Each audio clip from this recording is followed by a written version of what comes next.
Adiham Havamahe Kavin Kavinam Upamastavastamam Jeshtarajam Brahmanam Brahmanaspata Anaskanvan Nodibisseda Sadanam Om Sri Mahaganapataye Namo Namaha Devajjoti Param Brahma Devajjoti Janatanaha Devoduhara Me Patum Devajjoti Namostute Om Asatoma Satkamaya Tamasoma Chodirkamaya Mrityoma Amridam Kamaya Om Shanti Shanti Shanti ကျေးဇူးတင်ပါတယ်ဝီကီမာတက္ကရာ2083ခုနှစ်မြန်မာတက္ကရာ1338ခုနှစ်နယုံလဆန်း8ရက်ခရစ်တက္ကရာ2026ခုမေလ23ရက်စနေနေ့ရန်ကုန်တိုင်းဒေသကြီးဒဂုံမြို့နယ်မြို့မကျောင်းလမ်းရှိအမျိုးသားကစားရုံတွင်စီရင်ကျင်းပပြုလုပ်အပ်သောတဏ္ဍနာဓမ္မဘာလကဟိန္ဒူအဖွဲ့ချုပ်မြန်မာနိုင်ငံ၏85နှစ်ပြည့်စင်ရတုအထိမ်းအမှတ်ဆုချီးမြှင့်ခြင်းအခမ်းအနားအစီအစဉ်ယနေ့အခမ်းအနားသို့ကြောရောက်လာကြကုန်သောအဖွဲ့အစည်းအသီးသီးမှတာဝန်ရှိပုဂ္ဂိုလ်များမြန်မာနိုင်ငံတဝန်းလုံးရှိဟိန္ဒူမိသားစုညီကိုမောင်နှမများအားလုံးစိတ်ချမ်းသာခြင်းကိုယ်ကျမ်းမာခြင်းများနှင့်ပြည့်စုံကြပါစေကြောင်းဆန္ဒပြုရင်းနမစတေဝနကံမင်္ဂလာပါယနေ့ပထမပိုင်းအစီအစဉ်မှာတခန်းရပြဇာများဖြင့်တင်ဆက်ဖျော်ဖြေခြင်းစုချင်းမြင့်ခြင်းအခမ်းအနားများအပါအဝင်ဒုတိယပိုင်းတွင်ဘဂဝါအလံလွင့်ထူခြင်းနဲ့စံကြီးအစီအစဉ်များကိုဆောင်ရွက်သွားမှာဖြစ်ပါတယ်ပထမဆုံးအခမ်းအနားအစီအစဉ်အရာစံဃထမန္တရာရွတ်ဆိုခြင်းအစီအစဉ်ပဲဖြစ်ပါတယ်စံဃထမန္တရာရွတ်ဆိုပေးပါရန်ရှရီရီရှိရှံကကြီးအားလေးစားစွာဖိတ်ကြားအပ်ပါတယ် Om Sangachadhvam Samvadadhvam Samvo Manamsi Janatam Deva Bhagam Yatha Purve Sanjanana Upasate Samano Mantraha Samiti Samani Samanam Manaha Sahachittamesham Samanam Mantramabhimantrayeva Samanena Vo Havisha Juhomi Om Shanti Shanti Shanti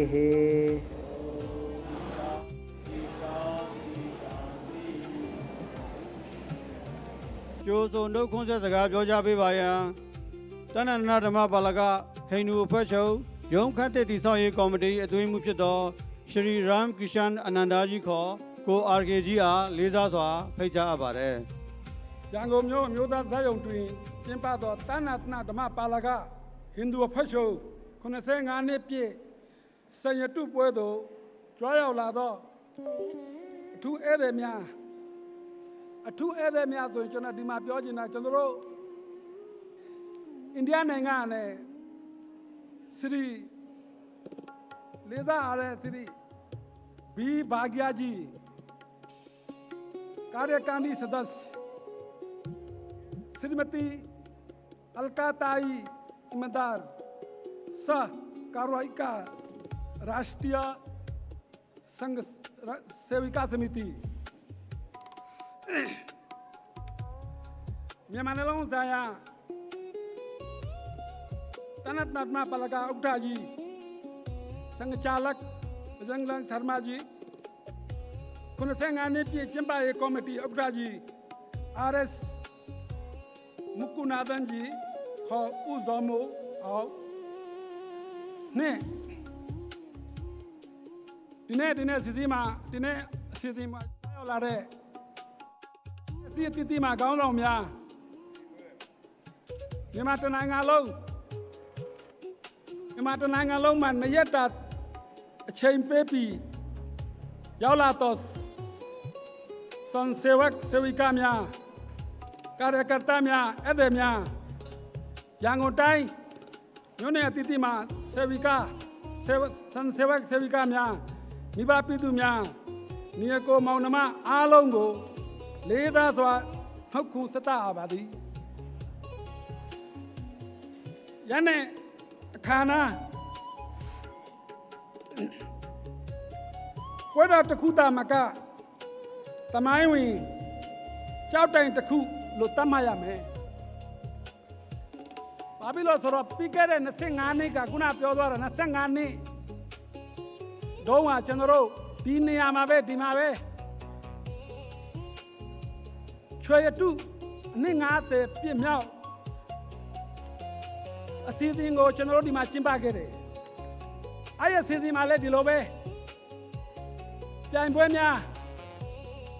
အကရင်ကျင်းမှုများနဲ့တခုကျွန်တော်တို့ဒီနေရာမှာပဲဒီအဆင့်မှာပဲကျင်းပခဲ့တယ်နောက်လာမယ့်25နှစ်အတွင်းအနှစ်တရာပြည့်ကျွန်တော်ထင်တာဒီနေရာပဲကျွန်တော်ပြန်လုပ်မှာဖြစ်ပါတယ်ဒါတဲ့ဒီနေရာတဲ့ကောင်းတဲ့နေရာလုံးမလားဒီမှာလုံးမလားကျွန်တော်တို့ရှင်းချင်မှရှိတော့မှ25နှစ်ဆိုရင်ကျွန်တော်တို့အသက်60ကျော်တဲ့လူကတော့ရှင်းမှမဟုတ်တော့ဘူးလို့ထင်ပါတယ်ဒါပေမဲ့ကျွန်တော်ဒီနေရာမှာတစ်ခုပြောချင်တာကျွန်တော်တို့စံမှာတနတ်နတ်မပါလာခွဲစံမှာစာခလုံးချင်းအဖြစ်ကာယဗလာညာနာဗလာစာရိတ္တဗလာဘောဂဗလာမိတ္တဗလာစံမှာလာတဲ့လူတွေကတော့ဒီ5ခုကိုလောက်တော့နောက်ထပ်25နှစ်လည်းနေနိုင်မယ်လို့ကျွန်တော်ယူဆပါတယ်ကျွန်တော်တို့လည်းအနည်းတရမှာဆက်ပြီးတော့ကျင်းပမယ်လို့ကျွန်တော်တို့လုပ်နိုင်မယ်လို့ယုံကြည်ပါတယ်ဒီအစီအစဉ်မှာခုနကျွန်တော်ပြောလိုက်တာဘောဂဗလာညာနာဗလာကာယဗလာအရေးကြီးသလိုညာနာဗလာလည်းအရေးကြီးပါတယ်ကျွန်တော်တို့စံမှာစာခါလောက်ချင်းအဖြစ်လူစုဝဲပြီးတော့တယောက်နဲ့တယောက်ညာဖလဲခြင်းအရေးကြီးတော့ကတော့ဇာရိတ္တအဲ့ထက်မှပါလာတာဘောဂဗလာဆိုဒီလိုအစီအစဉ်နဲ့မှာဘောဂဗလာဘာလို့ပါလာလဲဆိုတော့ဒီလိုအစီအစဉ်မျိုးလုပ်ဖို့အတွက်ကျွန်တော်စံစောက်မှာဘောဂဗလာရှိတဲ့လူတွေရှိမှသာဒီလိုခက်ခက်နနာအစီအစဉ်လဲလုပ်နိုင်မှာဖြစ်ပါတယ်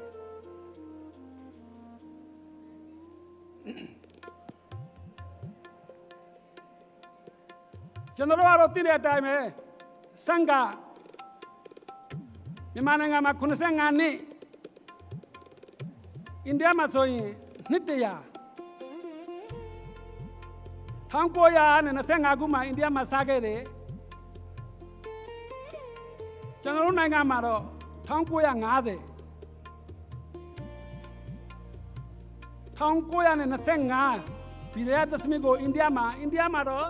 ရာရှထရီယဆွန်ဆေဝက်ဆန်လို့ခေါ်တယ်ကျွန်တော်တို့နိုင်ငံမှာတော့တနတ်နတ်မပါလကဖွဲ့လို့အကုန်သိပါတယ်95နှစ်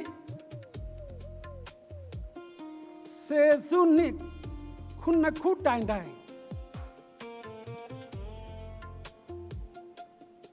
ျွန်တော်ကတော့ဒီဟာနဲ့ပတ်သက်ရွယ်အသေးသေးအနေငယ်ပဲပြောမှာပဲဒါနဲ့ပတ်သက်ရွယ်95နှစ်တိုင်ဘာလဲစံကဘာလဲလောက်ခဲလာတယ်ဆိုတော့ကိုခမဲတော့မနှက်ဖြတ်မှာအသေးစိတ်သိရမှာကျွန်တော်အတူကောက်တော့ပြောချင်တာဒီနေရာမှာတော့တနတ်နတ်မပါလကဖွဲ့ချုပ်ဒီမြန်မာနိုင်ငံအတွင်းဒီ95နှစ်အတွင်းဗုဒ္ဓဝင်ပြသခြင်းကြောက်တကားတွင်စေဝါသဒ္ဒန်ဖွင့်ပြီးတော့ဓမ္မစာ တက္ကတာဘာသာမြန်မာစာဟင်ဒီဘာသာ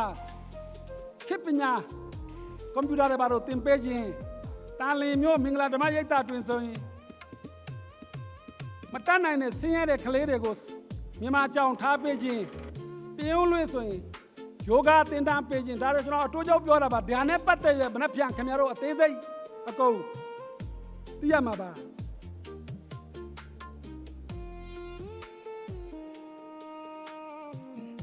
95နှစ်တာ95နှစ်မတ်တိုင်အထင်ဂုံယူချက်တဲ့ရပြူဂုံယူရာအခွင့်အရေးပေးအောင်တမကအနာဂတ်အတွက်ကြီးမားသောတာဝန်ကိုလည်းကျွန်တော်တို့ဟာအနှင်ထားပါတယ်နိပညာအလျင်အများပြောင်းလဲနေသောရက်နယ်လို့ခင်မင်းတိုးတက်တာကဘာတွင်ကျွန်တော်တို့အမြင့် root လို့ပြောတယ် root အရင်ဖြစ်တော့ဓမ္မစာပေများကိုလည်းချိတ်ဆက်နေရမည်တဲ့ကျွန်တော်တို့ဤမျိုးဆက်လူငယ်များပုံမခက်မိလာလေကျွန်တော်တို့ဤဓမ္မတန်ဖိုးများကိုလည်းပုံမသတိပြုရတင်ကြပေးရသည်ဖြစ်ပါသည်ဒီကုန်းချုံအနေနဲ့ဒနတမတနတ်နတ်မပါလကဤယုံကြည်ချက်ဘတ်စုဒကုတုမ်ဘာလို့ဗမာလိုပြဘာသာပြရင်ကဘာမြေတစ်ခုလုံးကကျွန်တော်တို့ရဲ့မိသားစုနှစ်စရဘေဘဝန္တုစုခိနောအားလုံးပျော်ရွှင်ချမ်းသာပါစေလို့ပြောရင်ဒီကုန်းချောက်ပါတယ်အားလုံးနမစကာရမ်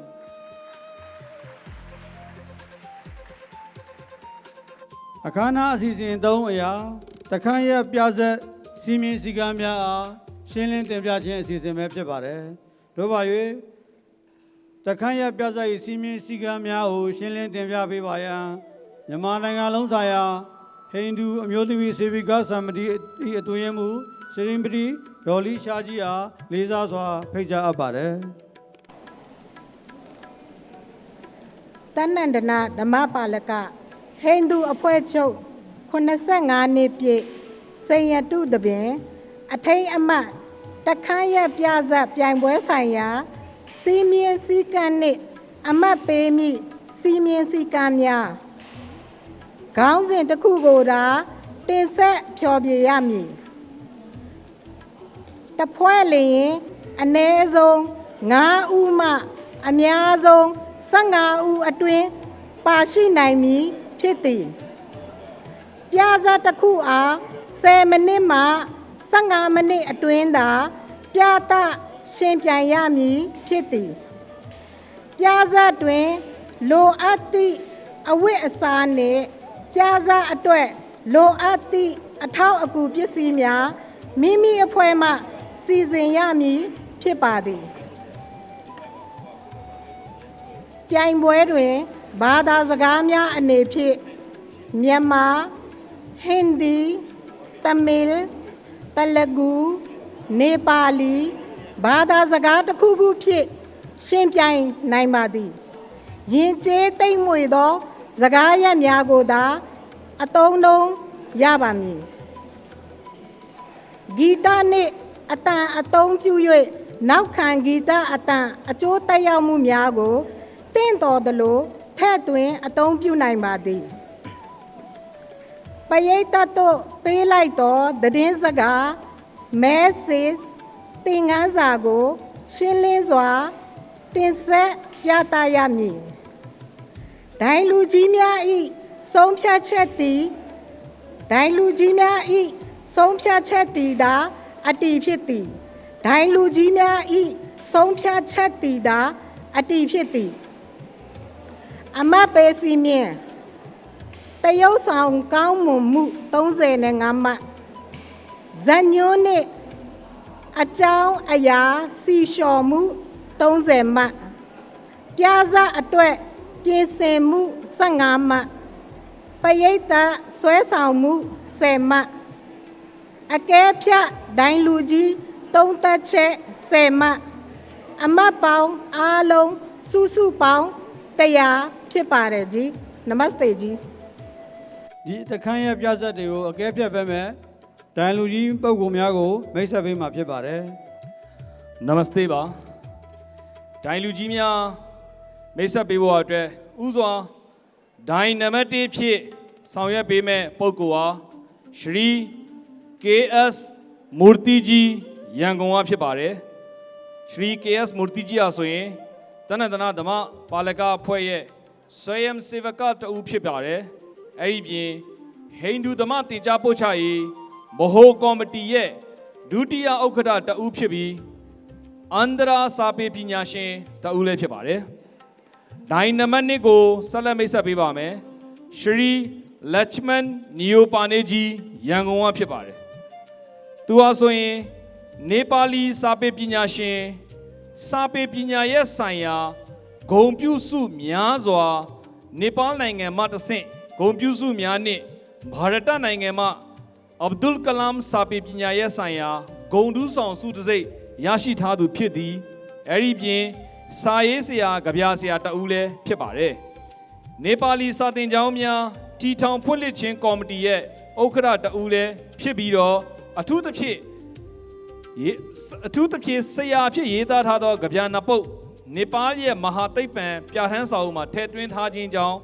ဖော်ပြလိုပါတယ်။ဒိုင်နံပါတ်3ဖြင့်ရှရီ S မေဂနာဒန်ဂျီရန်ကုန်သူဟာဆိုရင်လည်းငယ်စဉ်ကလေးကဆွမ်စေဝကတဦးဖြစ်ပြီးတော့တနင်္သာဓမ္မပါလကအဖွဲ့ချုပ်ဂျန်ကလျန်စေဝစမတိရဲ့ကျွဲဘက်အတွင်းမှုနှင့်တာဝန်ကိုထမ်းဆောင်နေပြီးတော့တနင်္သာဓမ္မပါလကအဖွဲ့85နှစ်ပြည့်အခမ်းအနားကျင်းပရေးကော်မတီတွဲဘက်စည်ရင်းစစ်တာဝန်ကိုထမ်းဆောင်နေသူတဦးလည်းဖြစ်ပါတယ်။ဒိုင်နံပါတ်4အနေဖြင့်ရှရီမတီအာလိုဒါစ်ဂျီရန်ကုန်ကဖြစ်ပါတယ်။သူဟာဆိုရင်အနုပညာရှင်တယောက်ဖြစ်ပြီးတော့ Young Character Tagore Society မြန်မာတနည်းအားဖြင့် Tagore Society မြန်မာရဲ့အနုပညာရှင်ဖြစ်ပါတယ်။အဲဒီပြင်အနုပညာဆိုင်ရာပြိုင်ပွဲများစွာမှာလည်းအကဲဖြတ်ဒိုင်ဖြစ်ဆောင်ရွက်ခဲ့သူဖြစ်ပြီးတော့ဒိုင်လူကြီးအရေးချင်းနှင့်ပြည့်ဝသောဒိုင်လူကြီးတယောက်ဖြစ်ပါတယ်။နံပါတ်5ဖြင့်ရှရီ Vijay Prakash Gupta ကြီးပြင်ဦးလင်မှာဖြစ်ပါတယ်။သူဟာဆိုရင်လည်းငယ်စဉ်ကလေးကဆွေယမ်စေဝကတယောက်ဖြစ်ပြီးတော့တနင်္သာဓမ္မပါလကအဖွဲ့မြောက်ပိုင်းဆောင်ရဲ့ဒုတိယဥက္ကဋ္ဌတဦးဖြစ်ပါတယ်။ရှရီစချင်ဘီယာနီဂျီရန်ကုန်သူဟာဆိုရင်စာပေချစ်မြတ်နိုးသူစာရေးဆရာတဦးဖြစ်ပြီးတနင်္သာဓမ္မပါလကအဖွဲ့85နှစ်ပြည့်အခမ်းအနားကျင်းပရေးကော်မတီရဲ့အဖွဲ့ဝင်တဦးဖြစ်ပါတယ်။ဆက်လက်ပြီးဒိုင်နံပါတ်9ရရှရီအယ်ဆူပရမနီခေါ်ဦးမောင်သိန်းဖြစ်ပါတယ်။သူဟာဆိုရင်လည်းငယ်စဉ်ကလေးကဆွေယမ်စေဝကတဦးဖြစ်ပြီးတော့တနင်္သာဓမ္မပါလကဟိန္ဒူအဖွဲ့ချုပ်ရုံးခန်းတစ်တိဆောက်ရေးကော်မတီ၏ဒုတိယဥက္ကဋ္ဌဖြစ်တာဝန်ယူထားပါတယ်။တာဝန်ပေးခြင်းခံထားရပါတယ်။ဒိုင်ချုပ်ဖြင့်ရှရီရှန်တီလာလ်ရှာမာကြီးဖြစ်ပါတယ်။ရှန်တီလာလ်ရှာမာကြီးဟာဆိုရင်လည်းငယ်စဉ်ကလေးကဆွေယမ်စေဝကတဦးဖြစ်ပြီးတော့တနင်္သာဓမ္မပါလကအဖွဲ့ရဲ့ဗဟိုရဲ့ညာနာမှုတာဝန်ပေးထားခြင်းခံထားရတဲ့ပုံကူများဖြစ်ပါတယ်။ timing judge အဖြစ်ကျွန်တော်တို့အချိန်နဲ့ပတ်သက်ပြီးတော့ timing judge ကိုလုပ်ပေးမှာတော့ရှရီဂျီဗာခရစ်နာကြီးဖြစ်ပါတယ်။သူမကြခင်ရောက်လာပါလိမ့်မယ်။စင်ပေါ်မရောက်သေးလို့ပါ။ကျေးဇူးတင်ပါတယ်။ဒိုင်လူကြီးများအားတတ်မှတ်ထားတဲ့ဒိုင်လူကြီးများနေရာသို့ကြွရောက်နေရာယူပေးကြပါရင်နူးညွတ်မေတ္တာရက်ခံပါသည်။